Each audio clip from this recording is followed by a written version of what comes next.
Good morning, students. Welcome to today's class. Now, in the last class, we dealt with the topic events in sexual reproduction, and today we will be starting with the last topic of this chapter, that are parthenogenesis and seed and fruit formation. Now, before switching over to today's topic, let's recapitulate what we have studied in our last class. In our last class, we studied about events in sexual reproduction. There we studied what is pre-fertilization event, fertilization event and post-fertilization event. There were three events including the gametogenesis, gamete transfer, then the fertilization, and includes then the post-fertilization, which includes formation of zygote and embryogenesis. Now today we will be studying a special mode of reproduction, that is parthenogenesis.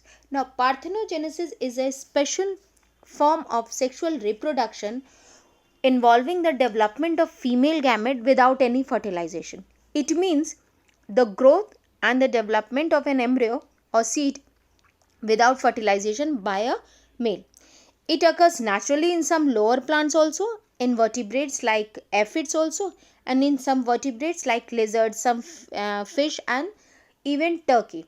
Now it is a part of the mechanism that determines sex in ants, bees, that is a honeybee and wasps, and it is also a common mode of reproduction in arthropods, some fishes, amphibians and reptiles. So we can say that parthenogenesis is a special form of reproduction where an ovum develops into a new individual without being fertilized by the sperm. The organisms which are produced by parthenogenesis are identical to the mother. Now if we see in case of honeybee, there are three types of individual, that are queen honeybee, workers and drones. Now queen honeybee and the workers are the female, that means they are diploid individual that develop from fertilized ovum, and male, that is drone male, is a haploid individual that develops from unfertilized ova with this process.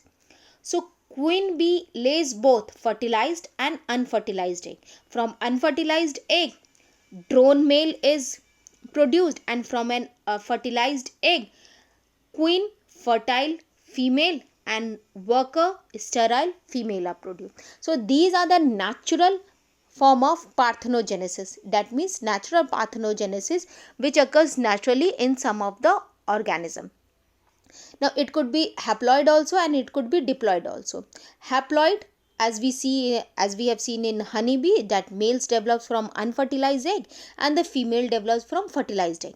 Now in diploid parthenogenesis, the diploid unfertilized egg develops into female. Example here is whiptail lizard. Now in artificial parthenogenesis, there is induction of parthenogenesis with the physical or the chemical means. That means development of the unfertilized egg to form a new individual by physical and chemical method. Now physical method could be any from heat, cold, change in temperature, or any mechanical stimuli like pricking with needle, and chemical methods could be any for inducing parthenogenesis, such as urea, fatty acids, ether, alcohol and chloroform.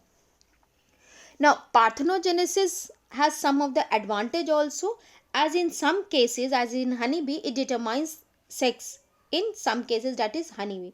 It also allows multiplication of those population in which males are absent, and it also is a rapid method of multiplication. Okay, now next, seed and fruit formation. The seeds and the fruit are the result of sexual reproduction in plants. The ovary contain ovules which contain zygote. The post fertilization events in flowering plants are that pistil remains intact to the plant, sepals, petals, stamens wither and fall off, and a few sepals may remain attached to the ovary in some plants. Now the ovary contains the ovule which contains the zygote. As the ovary matures into fruit, the ovule develops into seed and the zygote into the embryo of the seed. As the ovary matures into fruit, a thick wall called pericarp, which is protective in nature, covers it. Then the seed germinates during favorable condition and the embryo inside it give rise to a new plant. So that's all for this chapter, that is reproduction in organism. Today we ended with this chapter. Now next you have to do all the assignment which I have given you through the video lesson. Do NCERT textbook question. If you have any doubt, any problem, write in the comment section. And if you are also following and preparing your notes also regarding any concept, if you are understanding also, do write in the comment section. Next we will be starting with the second chapter, that is sexual reproduction in plants. So that's all for today's class. Keep revising and thank you.